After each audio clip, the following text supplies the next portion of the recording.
కేసీఆర్ కావచ్చు, ఈ తెలంగాణ ప్రభుత్వంలో ఉన్న కాంగ్రెస్ ప్రభుత్వం కావచ్చు, నిరుద్యోగులను ఎలా చూస్తారు అంటే, గతం ఒక సామెత ఉంది, కోడి పుంజు ఈ కాలం పీకేసిన తర్వాత 4 విత్తనాలు వేస్తే ఆ విత్తనాలు తినుకుంటూ పడిన బాధలు మొత్తం మర్చిపోయినట్టు ఈ నోటిఫికేషన్ అనేది, ఈ నోటిఫికేషన్కి ఈ నిరుద్యోగులకి ఏదైతే ఎలక్షన్ ముంగట వీళ్ళ నోటిఫికేషన్ ఇచ్చేస్తో ఈ పెయిన్ అంతా మర్చిపోయి మళ్ళీ వీళ్ళే మన కోసం ధర్నాలు చేసి మనం ఇంకోసారి సీఎం చైర్ మీద కూర్చోబెడతాను అనుకుంటే సీఎం సార్ గారు, కానీ గుర్తుపెట్టుకో, కోడి కాదు, నిరుద్యోగుల మిత్రులు తుఫాన్ కంటే డేంజర్ లాంటిలు నువ్వు అనుకొని ఉండొచ్చు.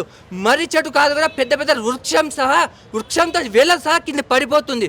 ఈ నిరుద్యోగ మిత్రుల నుంచి, ఈ తుఫాన్ నుంచి నేను ఆపుతావా? ఆపుకునే ధైర్యం ఉందా? నువ్వు అంటున్నావు కదా, కేటీఆర్ అంటున్నావు కదా, నేను ఏంటో, ఈ రేవంత్ రెడ్డి ఏంటో కేసీఆర్ని తెలుసుకో అని.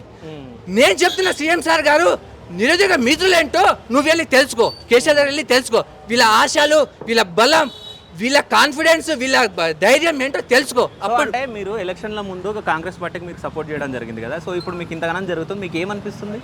అసలు ఎందుకు సపోర్ట్ చేశాము అనిపిస్తుంది. ఎలా అంటే, ఎప్పుడైనా మన తెలంగాణలో ఒక సామెత ఉంది, మొదటి భార్య సక్కర్ లేకపోతే ఇంకో భార్యను తీసుకొస్తే లెంగలేపి ఎగరెగరి తన్నినట్టు ఉంటుంది. అలా చేస్తుండు. నిజం చెప్తున్నా అంటే, కాంగ్రెస్ గురించి ఎంతగానో కష్టపడ్డానో, రేవంత్ రెడ్డి గారి గురించి కావచ్చు, ప్రొఫెసర్ కోదండరామ్ గురించి కావచ్చు, బల్మూరి వెంకట్ సార్ గురించి కావచ్చు, రియా సార్ కావచ్చు, వీళ్ళతో నేను తిరిగిన క్షణాలు లేవు.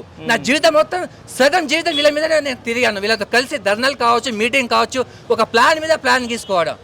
నిజం చెప్తున్నా అంటే, చిక్కడపల్లి లైబ్రరీ దగ్గర రాహుల్ గాంధీ వచ్చినప్పుడు ఫేస్ టు ఫేస్ మాట్లాడిన ప్రొఫెసర్ కోదండరామ్ గురించి. ఇప్పుడు సీఎం సార్ ఎట్లా అంటే పొడుతుంది కదా, ప్రపంచంలో ఎవరు మేధావులు లేనట్టు. ఈ ప్రొఫెసర్ కోదండరామ్ సీఎం సార్ నీడలాగా పనిచేసిండు. నిజంగా జేసీ ఏర్పడి 26 పొలిటికల్ పార్టీని ఒక వేదిక మీద తీసుకొచ్చిన కదా ప్రొఫెసర్ కోదండరామ్ సార్ గారు. మీరు నిజంగా మీరు దేని కోసం ఫైట్ చేసిరు?